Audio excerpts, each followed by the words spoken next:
La muerte no es para siempre, comunidad Relatos de la Noche, o al menos puede no serlo.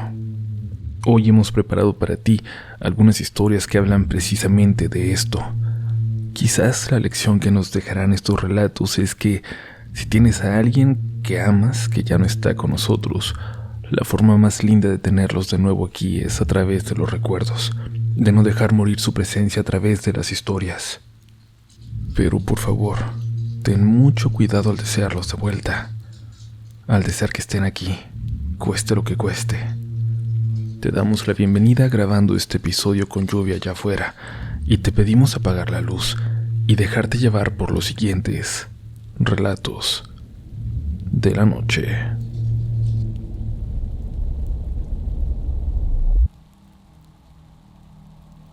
¿Ustedes, comunidad, creen que hay vida después de la muerte? ¿O que todo se acaba para siempre al morir? Yo he pensado mucho al respecto.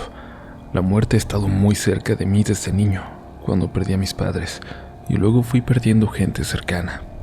Entre ellos mis dos primos, por ejemplo, Carmen y Jaciel, que murieron en un terrible incendio en casa de mis abuelos. Los dos eran hijos de mi tía Cándida, que al quedarse sin sus adorados hijos me insistió en que fuera a vivir con ella, que la compañía nos haría bien a los dos. A mí, que había perdido a mis padres a tan temprana edad, y a ella, a quien cada vez le era más insoportable vivir en esa casa en silencio permanente. Mi tía Cándida es, pues, lo más cercano a una madre que recuerdo. Gracias a ella pude alejarme de la casa de mis abuelos, y es que no era un lugar que me agradara. A nadie en la familia. Mi abuelo era una persona violenta que desquitó en cualquier ser viviente en la casa la ira que siempre llevó consigo, que parecía ser parte de él. Yo no entiendo cómo mi pobre abuela sobrevivió por tanto tiempo a su lado. Mi padre y todos mis tíos se fueron de esa casa entre sus 14 y 16 años, en cuanto tuvieron los medios de conseguirse una forma decente de vivir.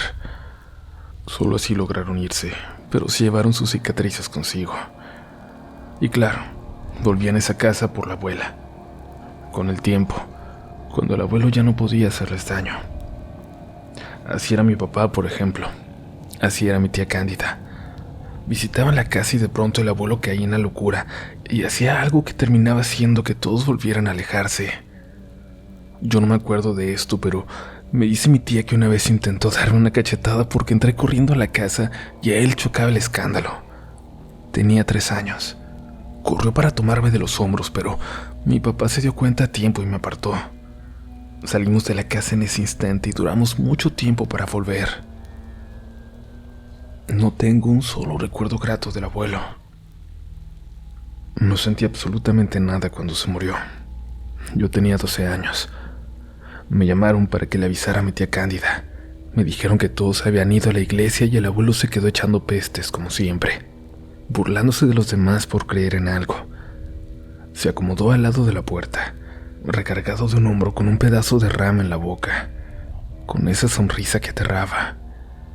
Cuando regresaron después de misa, lo encontraron sentado en su sillón, mirando una película de Tintán, la única cosa en el mundo que más o menos lo calmaba, que lo hacía por un rato no ser una persona horrible, reír mientras veía a Germán Valdés Tintán, uno de los más grandes cómicos de la historia del cine mexicano.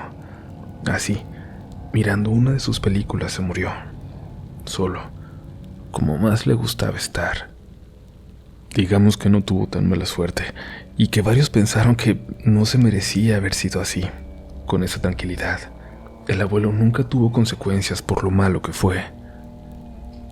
Ahora bien, seguramente se preguntan qué diablos tiene esta historia de sobrenatural.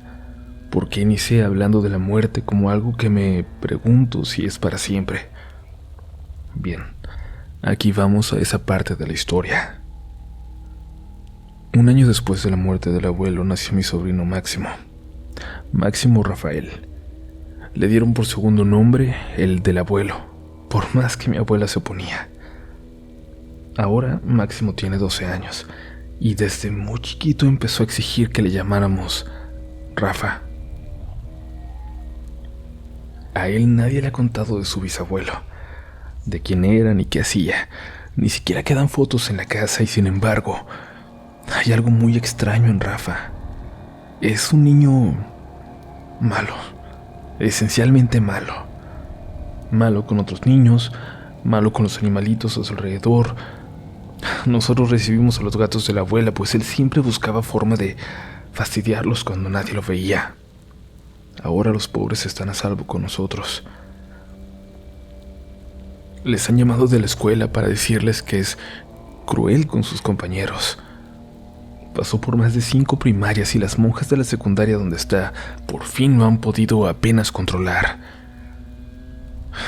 Rafa se recarga junto a la sala con su hombro, con una rama en la boca, en la misma posición en la que hacía mi abuelo, y sonríe de la misma forma. Ha provocado, a pesar de ser solo un niño, que la familia de nuevo se aleje de esa casa, a la que van solo porque ahí sigue la abuela.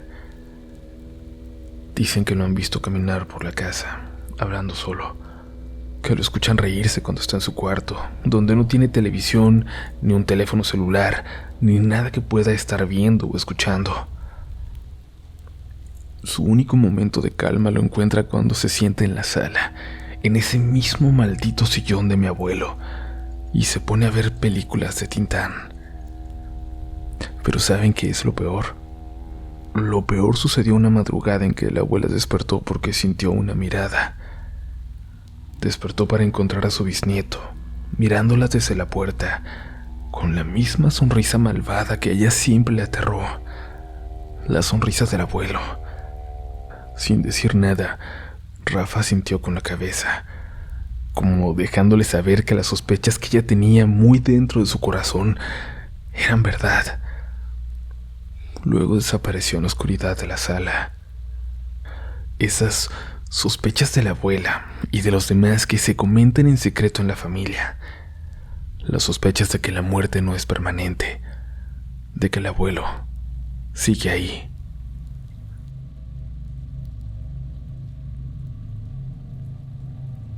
Esta historia es una leyenda ya en el barrio donde vivo. Se sigue contando hasta hoy, incluso entre los más chicos, quienes no fueron testigos de lo que sucedió. Para ellos es solo una historia para asustar que cuentan por las noches, cuando se cansan de jugar al fútbol, cuando se juntan a platicar. Pero para la gente de mi generación, quienes la vivimos, es un tema que no disfrutamos recordar. Su protagonista es doña Inés, una señora que vivió sola desde que tenemos uso de razón.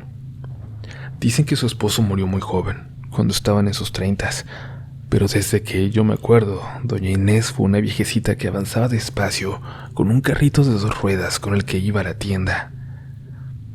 No era religiosa, no tenía amigas. Nadie sabía de qué vivía, pues no salía a trabajar y no tenía familia que la visitara. Su casita era de madera, sostenida por 8 barrotes. Todo su patio de tierra. No había una sola planta. Las casas alrededor se fueron modernizando, pero la suya nunca cambió. Era una muestra ejemplar de lo que era este barrio cuando llegaron los primeros pobladores acá. Una noche alguien escuchó un grito que provenía de su casa, un alarido que parecía prevenir a la muerte, pero nadie se atrevió a entrar. Le gritaron a doña Inés desde la calle, pero no hubo respuesta, y nadie quiso entrar para comprobar si la pobre señora seguía con vida. Ya les avisaría el olor con los días, pensaron, si algo más grave había pasado, y ya entonces le llamarían a la policía. Claro, eso es cruel. Ahora que lo pienso, debieron haber entrado a ayudar, pero en esos tiempos yo tan solo era una niña y no me permitían mucho opinar en estos temas tan serios de los adultos. Y pasaron los días. No hubo movimiento dentro de aquella casa. No se prendió una sola vez la luz. Cuando por fin salió un olor a muerte de ahí, alguno de los vecinos llamó a la policía para anunciarle de nuestras sospechas. La vecina ha muerto. Sin embargo, cuando se presentó un coche policía acompañado de una ambulancia, al intentar entrar a la casa, se sorprendieron cuando doña Inés apareció por la puerta, confundida y asustada, pidiéndoles que no entraran ahí. Le preguntaron si se encontraba bien y ella respondió que sí, que le dejaran sola. y los policías no podían entrar a la fuerza, así que pronto desaparecieron de ahí y dejaron a todos los vecinos confundidos, preguntándose qué era entonces lo que había pasado. Si tal vez la pobre de doña Inés había enfermado, si se había caído y por fin había regresado en sí, pero... Luego, la señora volvió a salir, arrastrando su carrito de 2 ruedas para ir a la tienda, pero ahora lo hacía de noche y regresaba sin nada en él. Simplemente salía a caminar, y a todos los niños que teníamos la mala suerte de estar jugando en la calle cuando ella pasaba, nos dejaba llenos de asco, de miedo. El olor a muerte seguía ahí, la seguía a ella.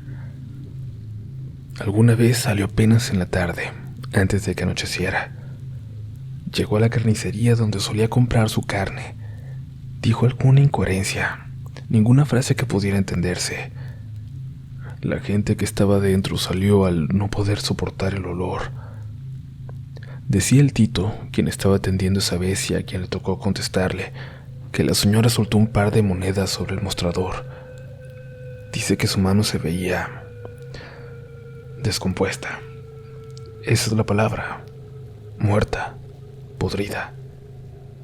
De su rostro no podía ver mucho bajo el velo con el que siempre salía. Él le dio un poco de carne y la señora se alejó. Y un día simplemente ya no salió de su casa. Con el tiempo la peste se acabó. Nadie dijo nada. Nadie lo reportó a la policía.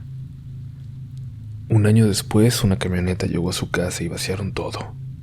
Luego metieron máquinas para derribarla y un camión para llevarse los escombros. Lo hicieron de madrugada. Por la mañana lo único que quedó fueron los pilares de madera sobre los que estaba aquella casita. Luego empezaron a construir. Dejaron los cimientos de lo que parecía iba a ser un edificio de varios pisos, pero de pronto la construcción paró. Y aún hoy sigue estando el terreno así. Un terreno abandonado, habitado nada más por nuestros recuerdos, por lo que es hoy una leyenda de este barrio. Los recuerdos de esa mujer que se negaba a morir, o que tardó mucho en hacerlo. Un terreno habitado por su recuerdo, y nada más.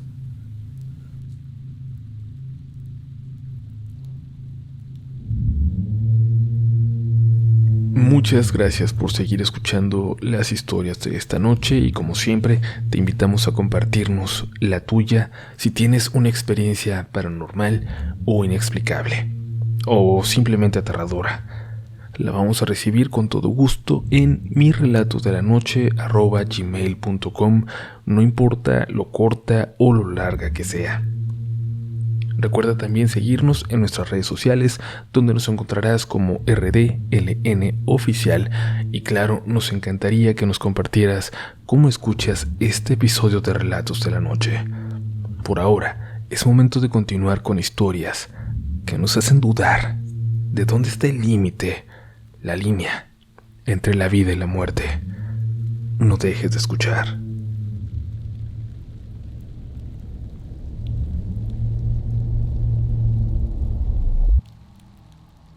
Esta historia es tal vez muy cortita, pero siempre me ha cautivado. Sucedió en los 90, cuando un novio de mi tía Rosalía trabajaba en el Instituto Nacional de Migración, más precisamente en el Grupo Beta, dedicado a la protección y auxilio de migrantes que buscan cruzar de México a los Estados Unidos.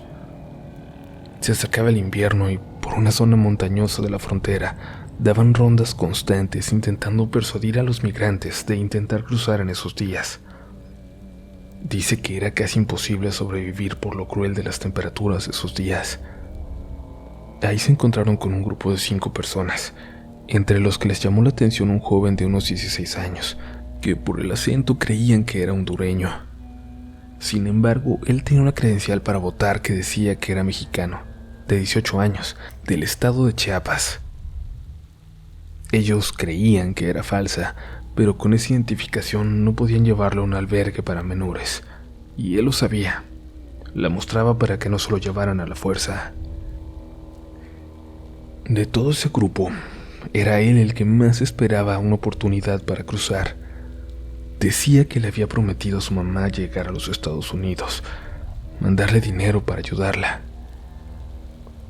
para salir de pobres. Una mañana recibieron una llamada de auxilio. Alguien les hablaba desde lejos. Era uno de los migrantes de ese grupo que les hacía señas para que se acercaran, para decirles que el muchacho había abandonado su campamento en la madrugada, sin decirle a nadie, decidido cruzar, convencido de que en ese frío desgarrador iba a lograrlo, pues había poca vigilancia de la patrulla fronteriza. Para cuando los demás se dieron cuenta de que no estaba, ya era tarde, y nadie creía que fuera a lograr llegar muy lejos. El novio de mi tía y 3 compañeros se dedicaron a buscarlo entonces. Se adentraron en la sierra y luego en los barrancos que daban hacia el desierto para intentar encontrarlo antes de que fuera tarde. Y lo encontraron. Cuando lo hicieron fue solo un cuerpo a lo lejos, cubierto debajo de una piedra donde intentó resguardarse cuando ya no pudo más. Uno de los agentes bajó lo más que pudo y lo observó a través de binoculares. Lo reportaron de inmediato a la patrulla fronteriza, pues estaba del lado de Estados Unidos.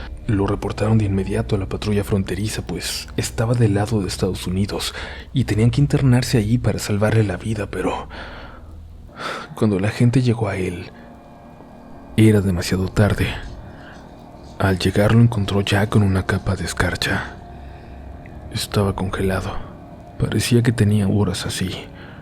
Tenía aspecto pacífico, como si solo se hubiera quedado dormido, en paz. El agente regresó a suelo mexicano para avisarle a sus compañeros y para no hacer papeleo con las autoridades gringas por entrar a su territorio. Lamentablemente ya no lo podían ayudar más. Subió hasta donde estaban sus compañeros y luego tuvieron que rescatar al resto del grupo de migrantes que se había aventurado al desierto para intentar ayudar a buscar a su compañero. En eso recibieron una llamada por radio de la patrulla fronteriza, diciendo que no había ningún cuerpo en el lugar en que habían señalado. Se dirigieron rápidamente 2 agentes para allá, para ayudar a coordinar con los gringos, a pesar de que las señales y las coordenadas que habían dado eran exactas. Pero al llegar se dieron cuenta de que tenían razón. Una patrulla fronteriza estaba junto a la roca donde estaba el cuerpo, pero ya no había nada. Había algunos agentes alrededor.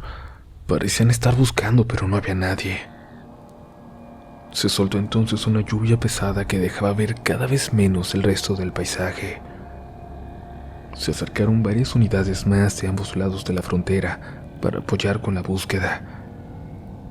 Fue ahí cuando escucharon una comunicación por radio de los estadounidenses. Un agente que decía que podía ver una figura avanzar por el desierto en dirección al norte, caminando entre la lluvia. Pero no podía ser. El compañero del grupo Beta que había llegado hasta el cuerpo había comprobado que el pobre muchacho había fallecido, y de hecho horas atrás por el rigor en el cuerpo. El viento arreció. La lluvia se convirtió en tormenta. Por la radio decían que la silueta se seguía alejando, pero ya no lograban dar con ella. Todo el grupo Beta se mantuvo al borde de un barranco para intentar observar las maniobras de búsqueda del otro lado, hasta que las condiciones climatológicas los obligaron a parar, a detener la búsqueda por un rato. Al caer la noche comenzaron de nuevo. La tormenta había pasado por fin. A 2 kilómetros de ahí encontraron unas huellas, pasos en la arena que eventualmente los llevaron hasta el cuerpo de un muchacho, que aparentaba 15 o 16, aunque llevaba una identificación que decía que tenía 18, de aquel muchacho que habían estado buscando. Por supuesto, de aquel lado los gringos desecharon las afirmaciones del grupo Beta acerca del lugar donde habían encontrado el cuerpo, y es que ellos nunca lo vieron ahí. Para ellos no podía ser posible. Sin embargo, lo que sí confirmaron es que había muerto desde la madrugada anterior. El novio de mi tía y sus compañeros se acercaron con el resto del grupo de migrantes, con los que más conocían al joven, y al final tuvieron que confesarles las extrañas condiciones en que lo habían encontrado, cómo lo ubicaron ellos en un lado y después parecía que, vaya, por más loco que suene, parecía que el cuerpo se había levantado y había seguido caminando 2 kilómetros más. Sin embargo, a ellos no les pareció raro. Dijeron que su voluntad era tanta, que los deseos de cumplir la promesa a su madre de llegar a Estados Unidos eran tantos, que no iba a detenerlo ni la muerte. Fue una historia que nunca, nadie de los que tuvo contacto con ella, pudieron olvidar.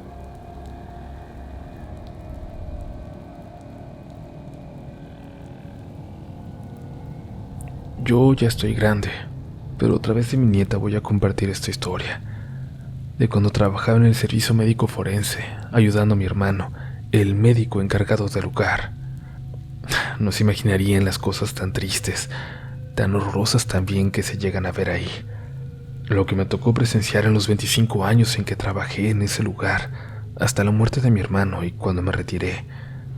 Pero lo que voy a contarles ahora es lo más extraño, lo más aterrador y, de alguna forma, lo más triste que he vivido. Fue en uno de esos malditos turnos de la noche, en esas ocasiones en que los cuerpos se juntaban tanto y el trabajo se extendía hasta la madrugada, cuando se abría la otra sala y llegaba el médico del otro turno y nadie dejaba de trabajar. Fue en una noche así cuando llegó el cuerpo de una mujer en muy malas condiciones. Venía de un accidente. Terminamos con un cuerpo antes de pasar a ella, pero antes tomamos un descanso. La jornada había sido horrible y no parecía acercarse al final. El descanso terminó y entramos para iniciar con el cuerpo de la mujer, a prepararlo para el procedimiento de ley. Pero entonces escuchamos voces, movimiento afuera. Salimos a ver y el otro médico recibía a otros 2 cuerpos en muy malas condiciones. Muy malas. Y cuerpos pequeños. 2 niñas. Incluso él, con 2 años de experiencia, se tuvo que contener por un momento. Habían estado en un accidente y las 2 pobres niñas habían sido las que peor les fue. Dijo que nunca había visto algo así. Entonces mi hermano, en ese entonces con mucha más experiencia que él, intentó calmarlo. Habló con él. Le dijo que él podía estar ahí, pero que era importante que procediera solo porque no siempre sería así. Entonces pasó algo. La morgue, aquí quiero aclarar, estaba completamente vacía salvo por nosotros 3.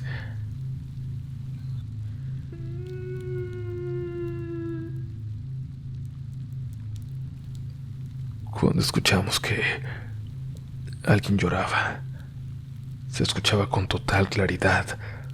Venía de la sala en la que habíamos dejado el cuerpo de la mujer apenas minutos antes. Todos nos quedamos callados, inmóviles. Los ojos de mi hermano, recuerdo bien, parecían salirse de sus cuencas del terror que sintió en ese momento. Él, un médico con un mundo de experiencia detrás. Y creo que duramos 15 o 20 segundos así, congelados, sin saber qué hacer, hasta que una ambulancia afuera llegando nos sacó del trance y salimos a recibirla los 3, buscando cualquier pretexto para respirar. Llegaron con más cuerpos del accidente en la carretera, de donde venían los anteriores 3, y todos los que llegaban lo hacían muy pálidos. Decían que era una escena horrible, infernal. La joven que llegó manejando para dejarnos más cuerpos nos dijo algo que no puedo olvidar. Palabras que aún hoy, en noches en las que sopla el viento, creo escuchar de nuevo. Nos dijo que las niñas que acabábamos de recibir eran hijas de la mujer que habíamos recibido antes, de ese cuerpo que creíamos haber escuchado llorar. Aunque claro, eso no se lo dijimos. La emergencia en el accidente era tal que llegaron al lugar decenas de ambulancias y paramédicos, y un conductor había transportado ese cadáver a solas para llevarlo con nosotros. Pero después de hacerlo, tuvo que irse a casa. Y es que juró que cuando se alejaba del lugar del accidente, un grito horroroso de dolor, de tristeza, había salido de la parte de atrás de su vehículo, de donde estaba el cuerpo. Y ella, la chica que nos platicaba, ella sentía que coincidía con el momento en que habían encontrado a las dos niñas, una al lado de la otra, tomadas de las manos en la muerte. Esa noche tuvimos que trabajar los tres juntos con los cuerpos en la morgue. No podíamos estar solos en su presencia, sobre todo en la de la mujer, con esa expresión de tristeza, con ese dolor eterno reflejado en su rostro, que fue imposible de borrar.